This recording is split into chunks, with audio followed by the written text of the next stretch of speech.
Shows are free and open to all ages, so you can come on down and watch the show. Today you get to hear and see Sift. You can also get to hear Sift, although not see them, if you stay where you are and tune in. We'll be broadcasting the whole show live in stereo. Can't you smell the sting? Can you see the burn inside me, inside you?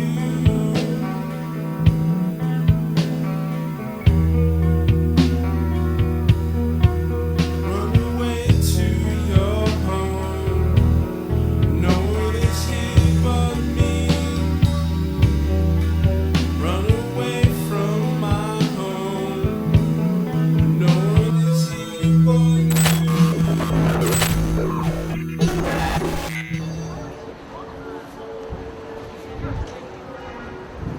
Harvard Square, long known for its vibrant, colorful tangle of narrow streets, distinctive shops, and world-class people watching.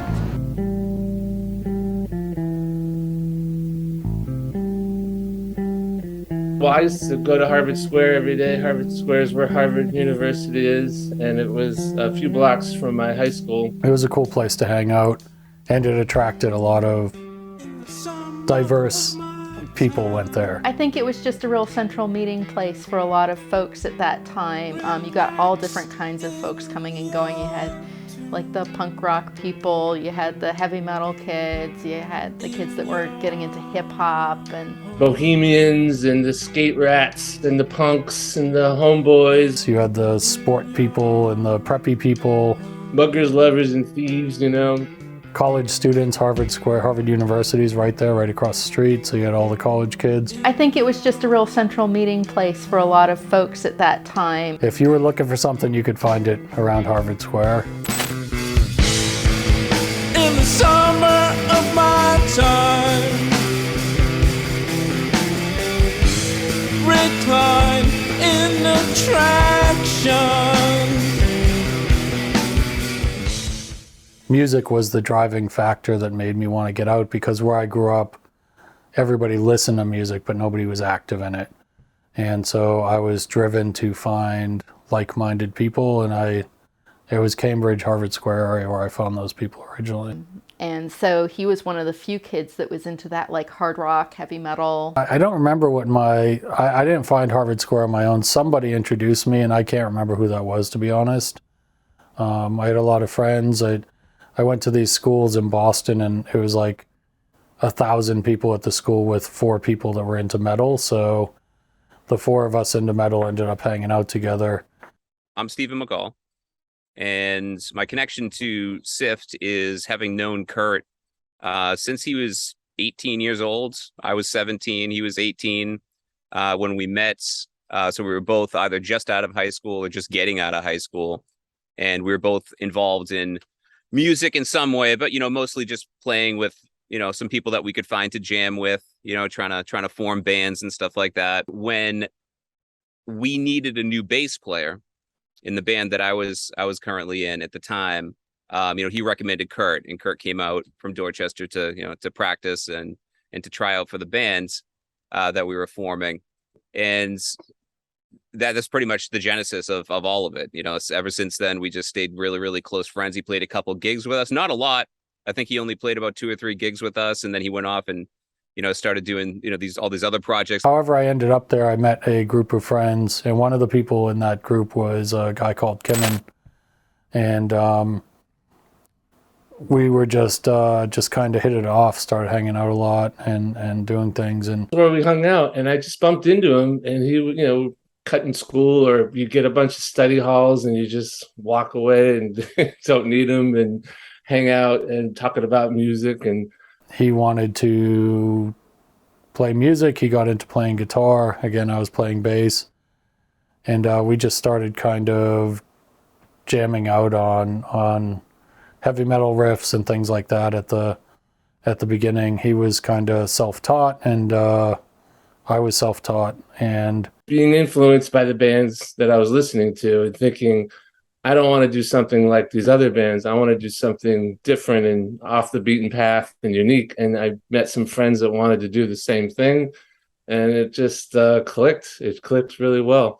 We hit it off and decided, hey, let's start up something. So Kim and I got together. Ron went to school with Kim. A friend of mine from high school also named Ron. He worked at Tower Records at the time and in Harvard Square. So if there was something, a rare import cassette, you would ask Ron. You know, he was like the guy. Ron has a really, really good memory for facts, dates, and trivia as far as music is concerned. So anyways, it just clicked, and I was like, do you want to sing? And he was like, yeah, that'd be fun. And Ron became the singer. Kim was a guitarist. I was bass. And we got a rehearsal space. It's tiny, but it's big enough. We could put 4 people in there. Then we just need a drummer. Drummers notoriously, 1, are hard to find. 2, when you do, there's a whole bunch of people looking for them. As it is, everyone is always looking for a drummer. They would do the effort. They would come all the way with their kit in their trunk, set it up, jam with us, go, guys, that was awesome. Do you want to join the band? No, but it was really cool. So if a drummer ever feels like I have a better opportunity somewhere else, they tend to leave. I packed up my car and a U-Haul van, and I said, Mom, I'm out of here. I moved to Boston because that seemed to be where it was at. And that was like 1990. You know, the music scene there was pretty awesome. And I just played with all these different bands for a year. I caught Speeny Bullwagon at the very beginning. They had just started, I guess, and it was funny. There's sort of a security office at the entrance of the rehearsal studio. We had a guy, used to call him Big Willie. He worked as security there, and he used to listen to us. We played down from where he hung out, and he said, "Hey, you've been looking to join a band, and there's these weird guys at the end of the hall." He said, "Oh, I know a guy that plays drums, and he's into weird music like you guys are. They play some weird shit, and I think you'd be into that." And that was it. That was the. So I think I actually knocked on their door. And that was how we met Todd, and then started playing with Todd at that point. Todd hit the drums pretty hard. He was a hammer when it came to drumming. He would really get into boom, boom, boom, and the whole thing would be shaking and bang, split. You know, technically interesting drummer, right? Like he wasn't just banging loud. He could keep control and keep time. Perfectly, really fast, mathematically. Bing, bing, bing, bing, bing, bing, bing, bing, bing, bing. Does this thing where it leans back and it's like... He broken sticks all over the place. You know, he had backup contingency plans. Because, yeah, I was fucking angry. And yeah, I played loud. I broke sticks. I broke cymbals. I used to break my cymbals so often that I would just, instead of buying new cymbals, I would just go to the pawn shop and buy used cymbals on the cheap. And They didn't sound that great, but fuck it, they did the job. And we started showing up and drinking beer and making noise, and that was how it started. We liked what was going on in the room, and we stayed together through Speeny Bullwagon. It was a guy named Speeny Bullwagon who was a poor old sharecropper type of character or something who ran a Speeny Bullwagon through town every so often. I really don't know the context of it, but he sounded like a sort of a traveling merchant of sorts. Speeny Bullwagon, I don't know what it was, but they were much more experimental.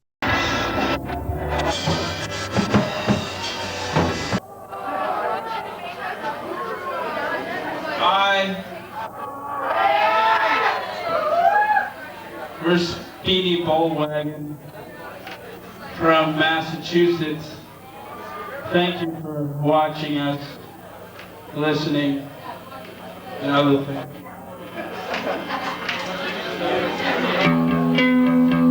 They were just doing something completely original, and they were doing something without sort of trying to be this or that, and it was just this really original, weird thing.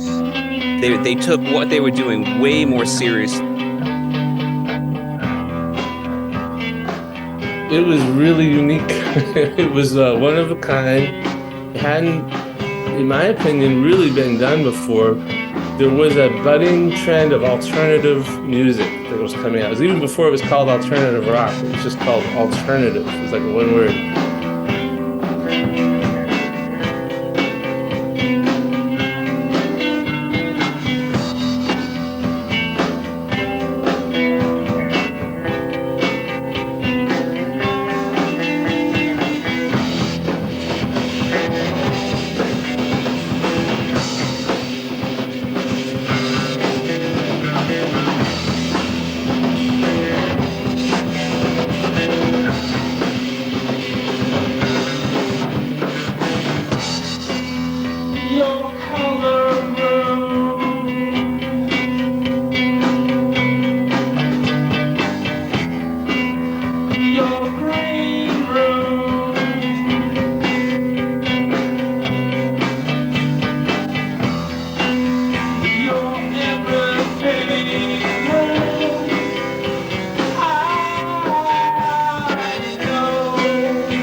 Back in the 90s, the Boston music scene was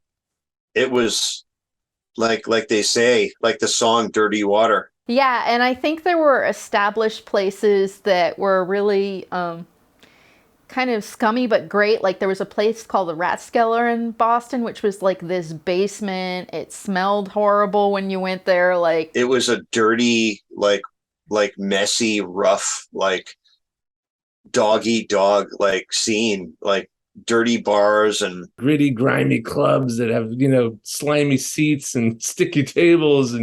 But it was always such a fun place to go to watch them play, and the crowds that would show up there were really into it and really enthusiastic. We're just there to have fun and express themselves, and, you know, not hold back and just put everything that they had into the shows. We used to play these early gigs like Tuesday nights at, you know, a club that doesn't exist now, and they used to give you free drinks or, you know, beer tickets, and if they served food, you get food, and they used to be very nice to you. And very quickly, you know, we started playing out in the early 90s.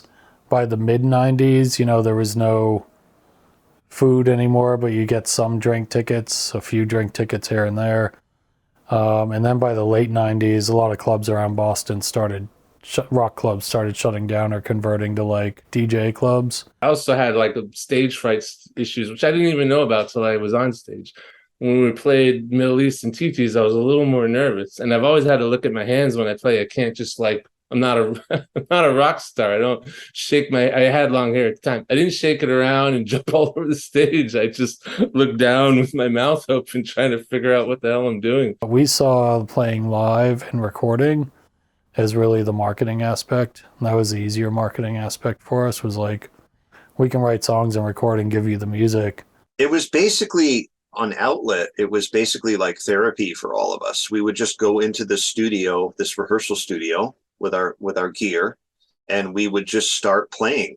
The studio habits were in that studio for me, and I was about making that as the best I could. So I never wasted time when we drank beer, we smoked pot, and we talked about life, and we laughed and stuff. But while tuning our guitars, plugging in, and this kind of stuff, you get that out, and then you jam for 4, 5, 6, 7 hours, and you're exhausted. Those jams, those jingles, those sessions would form into, like, after a month, we'd be playing this song over and over again. And we'd be like, what is this? This is called something, something. Okay, that's what this is. Yeah. All right, good. Let's keep doing it.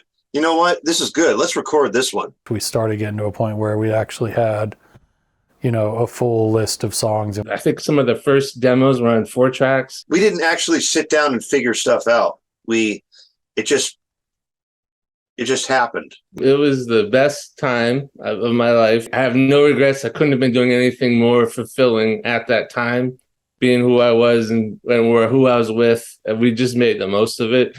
I was playing music with my friends. We were jamming, we were recording. We even got to play a few shows, you know, even though we were just the amateur night and the Amateur, right? So ama means love, right? In Latin, that's where it comes from. Like an amateur does what they love. And sometimes when you connect that to money in career, in profession, it gets a little bit poisoned. Like you're doing what it is that you enjoy the most, but you're doing it for either the wrong reasons or at the wrong time or with the wrong people, because you kind of have to, because that whole other aspect of your life is now tied up with this thing that you love. And what they were able to do is just to keep that, the love of what they were doing going, and not necessarily have it be tied directly back, right, to their like financial livelihood, right?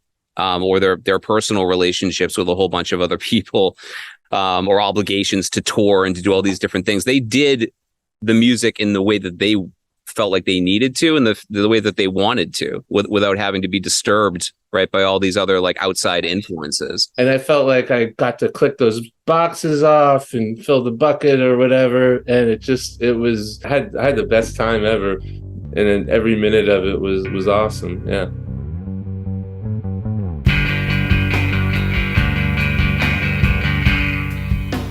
Turn on, go on. Tell me something new. Are you real? Are you true?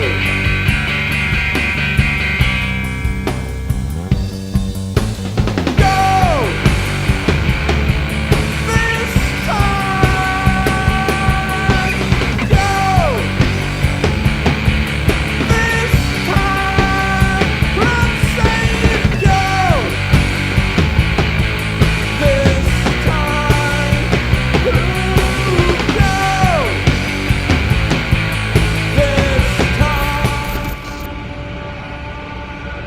Go, that's a great song. That was one of the last songs I think I wrote in Spinny Bowwagon. It was right at the end.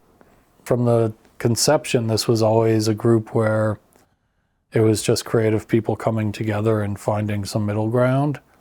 And again, maybe that worked against us instead of for us. I think it worked really well for us with regard to creative output and generating creative aspects. But from a business standpoint, it could have been a bit too wishy-washy compared to having, say, a specific identity. We had a band meeting, and Todd, I think it was Todd, doesn't matter, I'm not calling him out, I love Todd, should you see this? But we were talking about where we're going to go from here and how we're going to make the band more noticeable and get our name out there and our recognition and stuff like that. And there was talk of getting a manager and someone who could book shows. It was going after getting gigs, right? So putting the time in to find the gigs and get on the gigs and then show up at the gigs.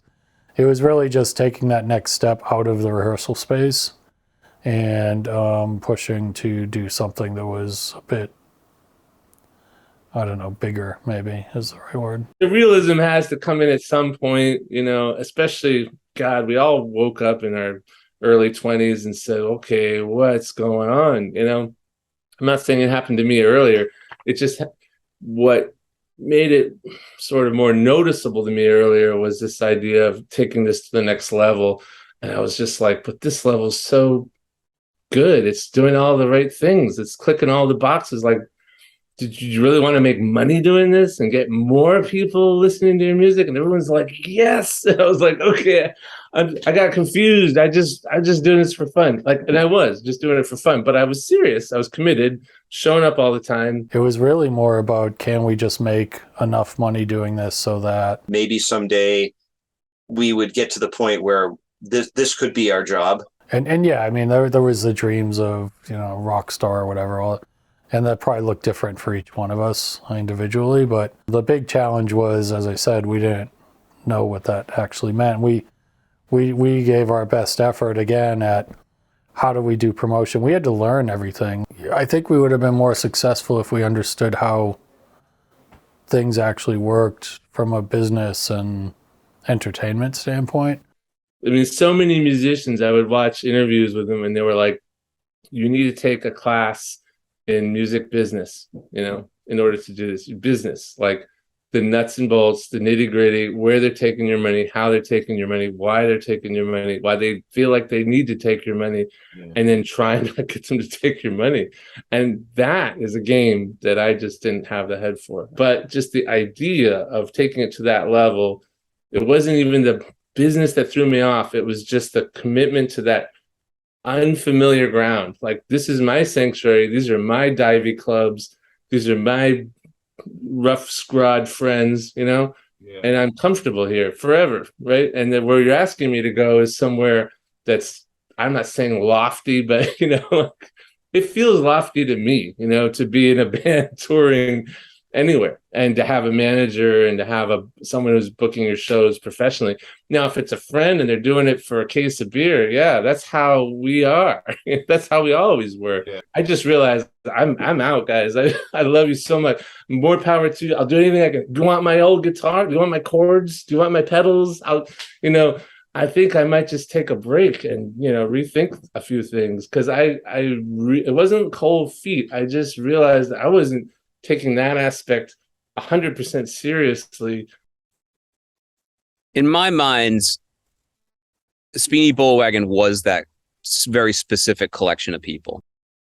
And I don't think any one of them wanted to take that moniker and run with it without bringing everybody else along for the ride. Kimmin left, and so it was Todd, Ron, and I. We started looking around, and Todd had hung up some flyers around Berklee School of Music in Boston, and Justin saw one of the flyers, grabbed a number off of it, and gave a call. And so then we had Justin.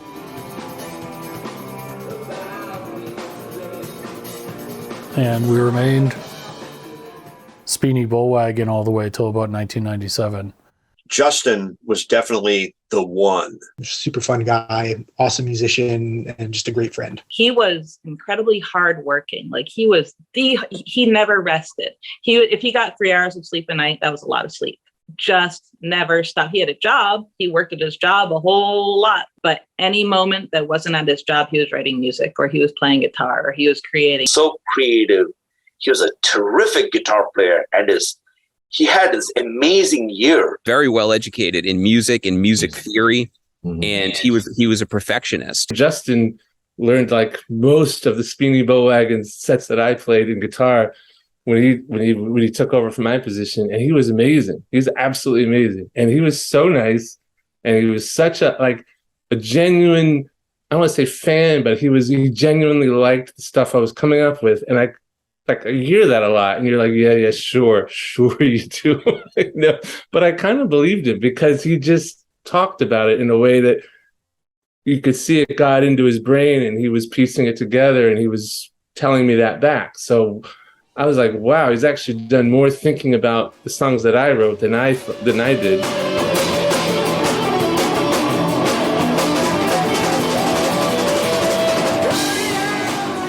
think the fact that we all got together changed all of our perspectives on music. And Justin was a big part of that. Kimmin left, Justin joined around 95, and we were still Speedy, and then 96, Justin left. He was in college at the time, and he had I think 96 was when he graduated college, and so then he was focused on job and stuff, so he left, Ron left, and we got 2 new members, so we then ended up with Rob on guitar and Deep as a singer. I mean, Deep he had come from being in like the, one of the biggest, Western music cover bands in India. Playing music and being part of a musical project was the most important thing for me in my life.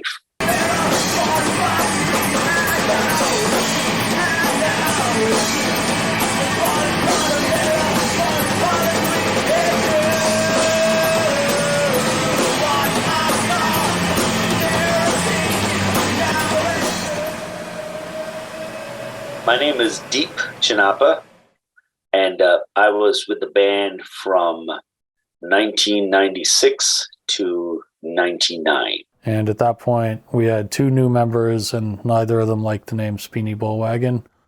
So we had to come up with a new name, and that's where Sift came from. Sift was the highlight of all the years of performances, music put out as a band. I was excited because, you know, I was in an all-American band, this Indian dude. And I always wanted to be part of the creative process because that's what made me happy. That's what I felt like belonged somewhere. And I felt like I wanted to do something as a musician. So in some ways, I felt like those 4 years were poignant in many ways in my musical direction of where I went. No matter what venue they were playing and how many people that were there, he would perform as if he was playing to, you know, thousands of people.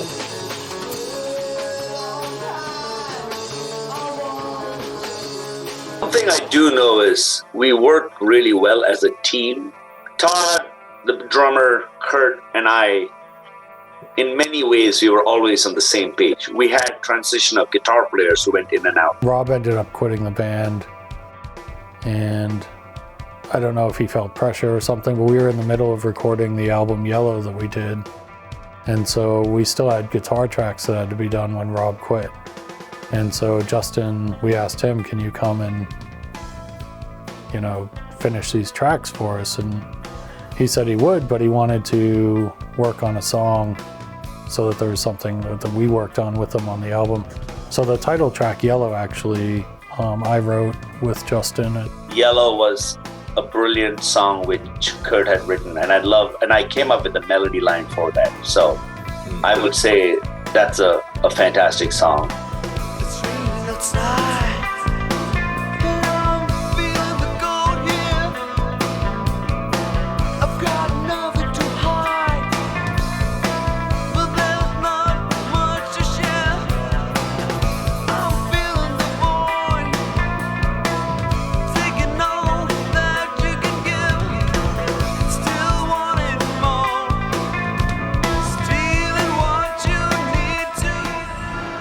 I think it was a remarkable album in many ways.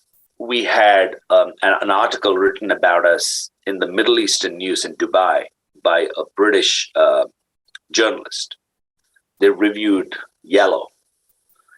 Even to this day, I listen to our album Yellow, and I think it's a terrific album. Hey, if you want to dance, come right up here and dance your ass off. During that time where everybody's just sort of standing there watching, like, we would actually get people to come up front and start dancing.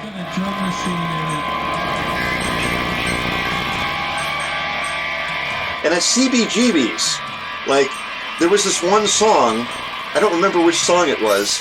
I'm doing my thing down here, and I'm trying, you know, I'm doing some stuff here, and I look up, and there's like 15 people, like, dancing in front of the stage, and I'm like, this is awesome. And at the end of the show, he's like, dude, nobody does that. Nobody goes up to stage and dances. That was pretty cool.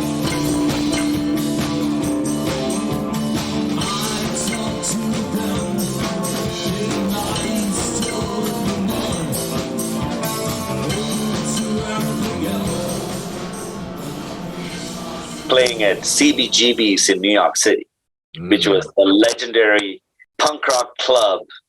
We got to play there. So it's no longer there, but at least in part of our history, we played there. I think Sift was going in a different direction. You know, in some ways I felt like maybe there was too much male energy in the band. And, you know, when you think about goth music, you know, typical goth music, usually the front person is a woman. I think the female singers were a cool thing, but I think the stupidest, dumbest fucking thing we did was Fire Deep. I think they were ready to work with somebody new.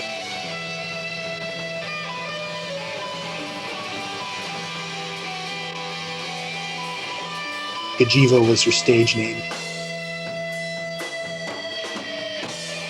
She was like a came from like a gospel background, right? Like she had this like super powerful gospel singing voice, which applied differently, right, over the music they were playing.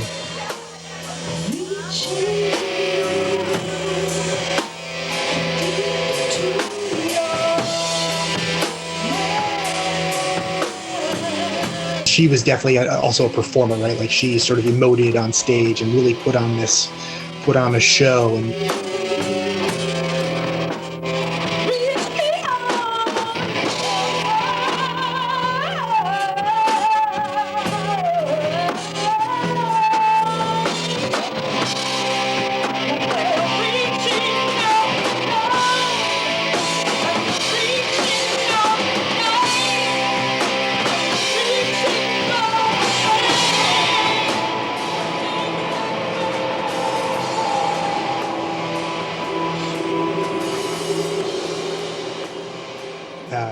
the singer they had after that, she had more of sort of a gothy presentation and sort of was more in the goth scene, I think, than either Deep or Gajiva were.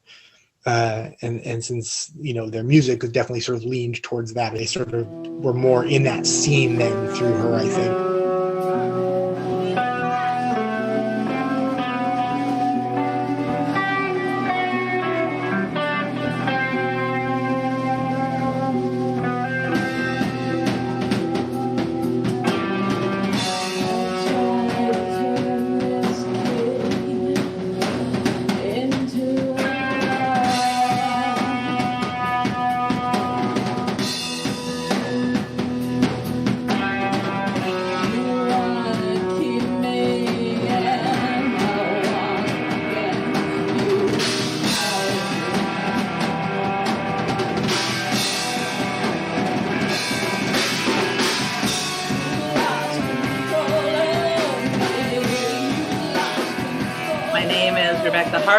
And I was the singer for Sift from 2002 to about 2007 during the Desperate Hope era. Rebecca, she was very caring, I would say. You know, she tried sometimes to come across as not caring, but you could tell she always did. Kurt would sometimes be screaming the lyrics louder than I was. So I'd be singing and I'd just hear Kurt in the background behind me just screaming along with me. And I loved it. I love Kurt's like embracing everything in the music. And Justin on stage, and you'll see it on the stage, I used to call him the shivering question mark, because like when he would be playing guitar on the stage, he would be a question mark shape and he would just be like his hair going. It was awesome. I did the Craigslist thing and I hopped around to a couple of different bands. And, you know, once I hit Sift, like that was it for me. You know, I'm like, this is going to be the pinnacle of what I do. And I really do feel like Desperate Hope was the pinnacle of my musical career.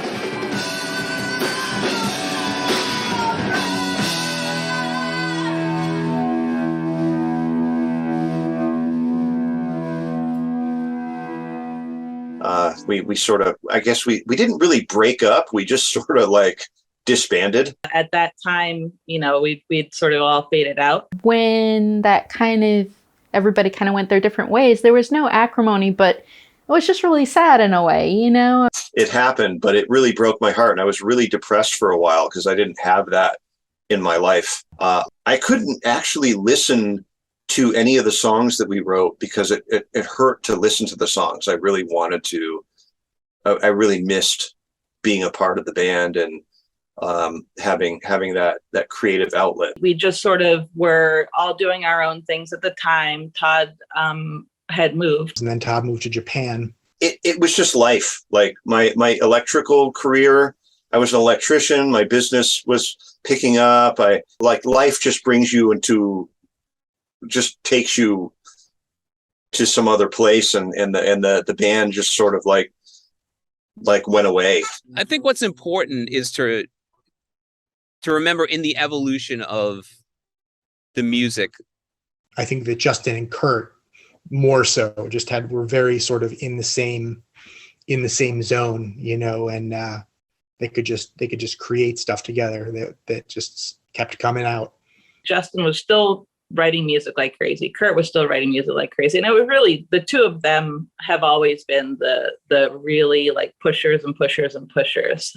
And it was never just one of them driving it forward, right? Or continuing to make it happen. It really was that relationship that evolved between them. I'm always I think I'm relatively understanding about life and things, but Justin and I, early days we got along. He was kind of had his own life and his own thing for a while. And then when I moved down here and he was in Western Mass, we still stayed in touch, but it was a couple times a year. I'd go up there or whatever. But he then moved to Atlanta. So I started going down that way and we started talking about getting together to jam. And so he would come up for a weekend and we'd jam out and play music or whatever we did. And then at some point he and his wife moved to Jamestown, which was the next town over from us. And so there was this dead period, and it seemed like Kurt and Justin hooked up and started doing stuff again later on, and that was interesting. But I was so far away, geographically. Mm-hmm. They're in North Carolina, and I'm here in Japan, and like we really couldn't do anything about it. And for a long time, when he first moved here, we tried to rebuild what we had. Try to find a singer, try to find a drummer, try to do that whole thing. And it was just impossible. You just couldn't find people to hang on to them. So at some point I said, screw it, let's just do it with PA. We'll just pipe tracks through it. And Justin was very technical minded. So he took it on. He would work till 4 a.m. at his house and figure out how to reamp things and use MIDI to kick things off and all these sorts of things that you need to do. So from about, I'd say 2016 until about 2020, the world kind of opened up to us. We found that we still had our own tastes in music. There was things I'd listen to he wouldn't, and he would that I wouldn't. But we had a lot of overlap, a lot of progressive music, a lot of electronic music. We were about the same age, so we had a lot of similar influences from when we were young. And what we found was that writing with just the two of us was a lot easier than with 3 or 4 people.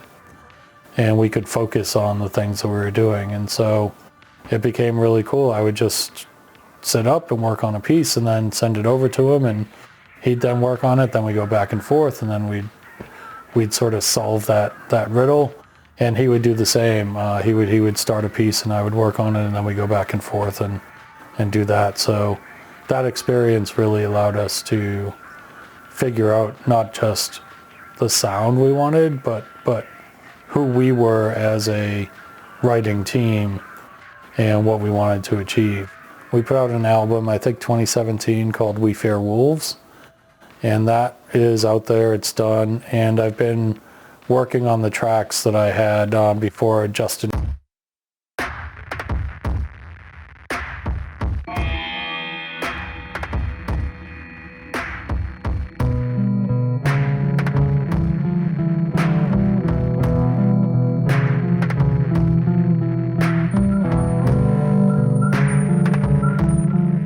So Justin and I would sort of ping each other once in a while. Every year on his birthday, I would want to.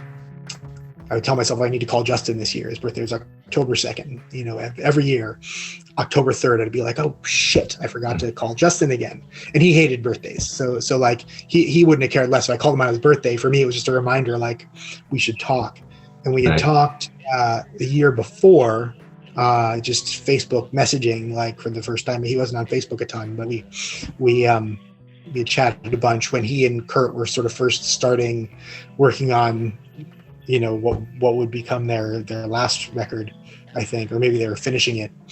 And then the next year, so a couple of years ago, right, I sat bolt upright in my bed at 11:30 p.m. on the 2nd of October, and I said, I have to write Justin a text now.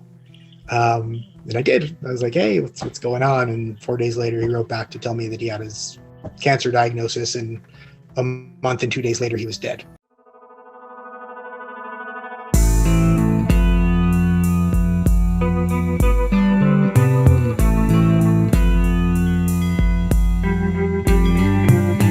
So that's it was a horrible loss, which I'm sure anyone who knew him will tell you. He was an incredible guy.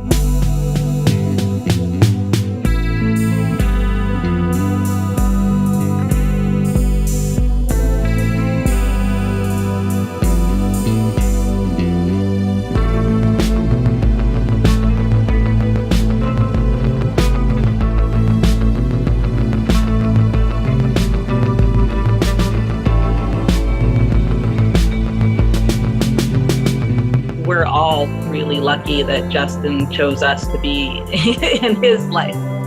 Kurt, Todd, and Justin were kind of the core of the band. And I felt like when we were all together, it was magical. I mean, I miss them. And I talk to Kurt now and then. And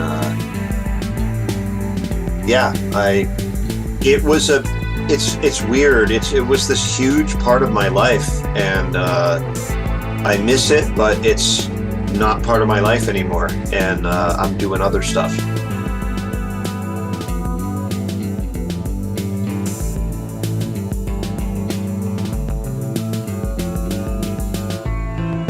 Man, I hit it right at the just right time. I think we all did. We all helped each other get to the next stage, whatever that was. Maybe it was moving to Japan and getting married and finding a happy life. Maybe it was doing this. Maybe it was moving to North Carolina. Maybe it was, beautiful. All of that's beautiful because, God, I care about all these people and I want them to be themselves. And look at where they are. They're themselves. Isn't that amazing? There was this connection around the sound of the music, right? The feel, the mood of the music. And as you listened to this, the subsequent albums, as they come out, as they release them, you can hear that sound sort of evolving out of this, the earlier Speedy Bullwagon sound, which was much more sort of across the board, experimenting, and you can hear it sort of honing in on this one kind of sound, right? And that's the thing that Justin and Kurt just kept going and just kept iterating on and evolving over time, right up until the last recordings that they've released.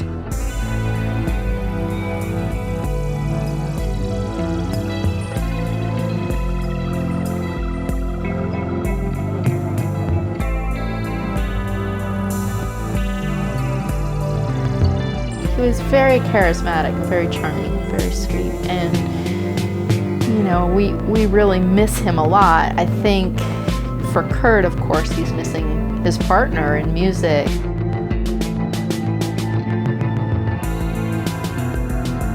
Before Justin passed away, he and I almost had all the tracks done. And I've got 5 or 6 of them that I've been releasing them as I finish them. And there's 2 or 3 left. And the hope is at some point maybe we can, maybe I can actually put out a final album when they're all done, but it's taken forever. It's 2 years in now. I'm still working on some of them.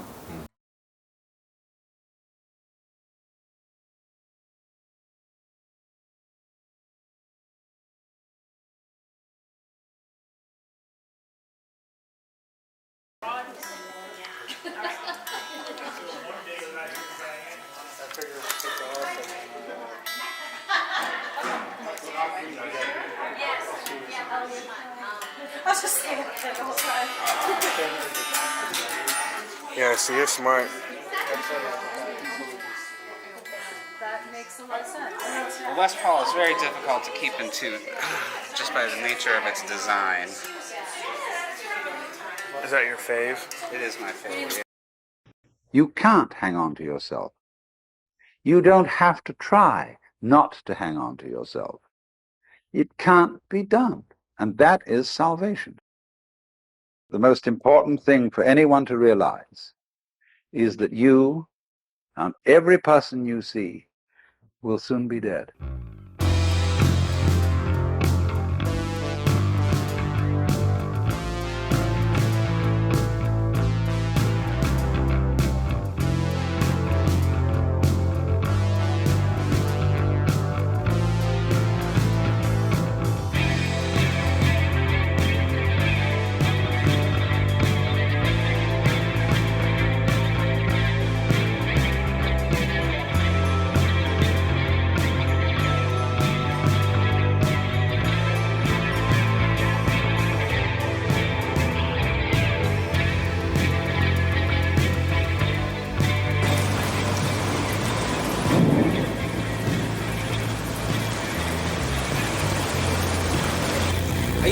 big like this.